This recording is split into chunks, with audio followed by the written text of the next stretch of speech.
Hi అండి. Welcome to all is well. ఎలా ఉన్నారు? మేమైతే బాగున్నామండి. తూర్పుగోదావరి జిల్లా అనపత్తి అండి మా ఊరు. కాలువ వారునండి వెంకటేశ్వర స్వామి గుడి అయితే ఉంటుందండి. చూడడానికి చాలా అందంగా చిన్న గుడి అయితే ఉంటుందండి.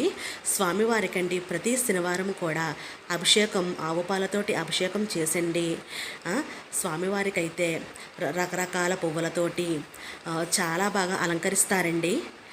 చాలామంది భక్తులండి తమ కోరికలను కోరుకొనండి 7 శనివారాలు అయితే మొక్కుకుంటారండి. 7 శనివారాలు కూడా స్వామివారి దగ్గరికి వచ్చండి. ఇలా స్వామివారికి అభిషేకం చేయించుకొని దర్శనం అయితే చేసుకునండి. తన మనసులో ఉన్న కోరికలను అయితే స్వామివారికి చెప్పుకుంటారండి. అలా 7 వారాలు పూర్తయ్యాక 8వ వారం అండి స్వామివారికి అభిషేకం చేయించుకోనండి. తెల్లవారుజామునండి స్వామివారికి అయితే పంతులు గారండి వాళ్ళ చేతుల మీదుగానే అభిషేకం చిన్న విగ్రహానికి అయితే అభిషేకం చేయిస్తారండి. చేయించండి. ఆ తర్వాత స్వామివారికి దర్శనం అయితే అవుతుందండి. పంచామృతాలతోటండి స్వామివారికి అయితే అభిషేకం చేస్తున్నారండి పంతులు గారు. ఆ పంతులు గారు కూడా చాలా బాగా మనకి అర్చన అయితే చేస్తారండి. ప్రతి ఒక్కరికి కూడా గోత్రనామాలు చదివి వాళ్ళ మనసులో ఉన్న కోరికలు ఫలించాలని చెప్పండి ఆ స్వామివారికి ఆయన అయితే చాలా వెల్లడించుకుంటారండి.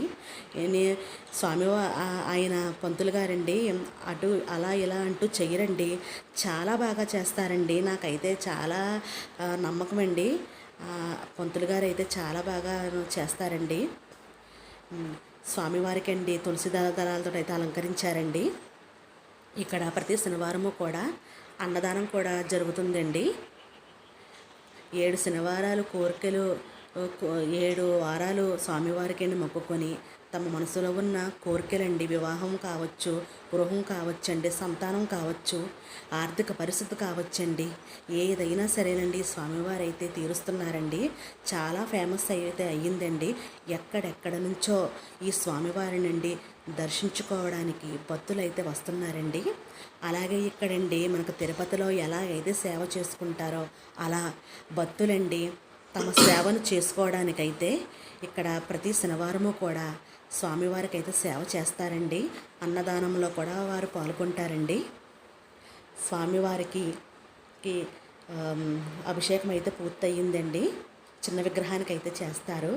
ప్రతిదీ కూడా ఈ పంతులు గారండి వివరించి చెప్పండి వచ్చిన భక్తులకండి ఎటువంటి విసుగుదల లేకుండా విసుగుదల లేకుండానండి చాలా మనసు ప్రశాంతంగా ఉండేలా ఆయనండి పూజ చేసండి. ప్రతి ఒక్కరిని కూడా గోత్రనామాలు విసుగు లేకుండా ప్రతి ఒక్కరి గోత్రనామాలు కూడా ఎంతమంది అయితే ఉన్నారో ప్రతి ఒక్కరి గోత్రనామాలు చదివండి స్వామివారికి అర్చన అయితే చేస్తారండి. చూసారండి స్వామివారు ఎంత సుందరంగా ఉన్నారో. తులసి మాలతో అయితే అలంకరించారండి స్వామివారిని. అలంకార ప్రియుడు కదండి స్వామివారు. ఇప్పుడు మంత్రపుష్పాలు అయితే ఇస్తున్నారండి. భక్తులు స్వామివారికి అయితేనండి సింధూరం రంగు వస్త్రాలు ధరించి స్వామివారికి అయితే గ్రామోత్సవానికి అయితే కూడా వెళ్ళండి సేవ అయితే చేసుకుంటారండి. వెంకటేశ్వర స్వామి చాలా మహిమాన్విత గల దేవుడండి. ఆయన చిన్న గుడి అయినా వందల కొద్ది వేల కొద్ది జనాలు అయితే వస్తున్నారండి. స్వామివారికి కళ్యాణం కూడా జరుగుతుందండి. సంవత్సరానికి ఒక మాట అయితే కళ్యాణం జరుగుతుందండి. ఆ కళ్యాణం కూడా చాలా ఎత్తున జరుగుతుందండి. ఇక్కడ ప్రతి శనివారం కూడా అన్నదానం అయితే చాలా బాగా జరుగుతుందండి. ఎవరైనా సంతానం లేనివారు కానీ వివాహం అవ్వలేని వాళ్ళు కానీ స్వామివారికి మొక్కుకుంటే ఆ వివాహం త్వరగా జరుగుతుందండి. సంతానం కూడా కలుగుతుందన్న నమ్మకం అండి ఇక్కడ వచ్చిన భక్తులకైతేనే. వచ్చిన భక్తులకండి భోజనం అయితే పెడుతున్నారండి.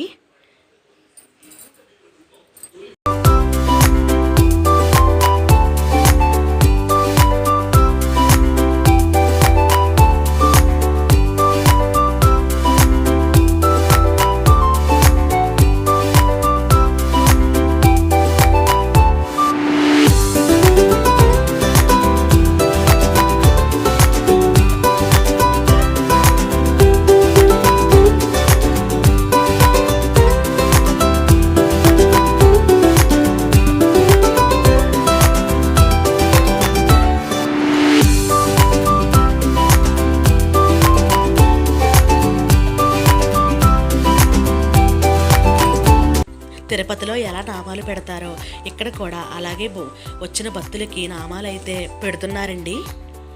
ఇదేనండి ఈవేళ వీడియో. ఈ వీడియో కనుక నచ్చితే లైక్ చేయండి, షేర్ చేయండి, సబ్స్క్రైబ్ చేయండి. వీడియో అయితే చూస్తున్నారు కానీనండి సబ్స్క్రైబ్ చేసుకోవట్లేదు, చేసుకోండి. ఉంటానండి, బాయ్.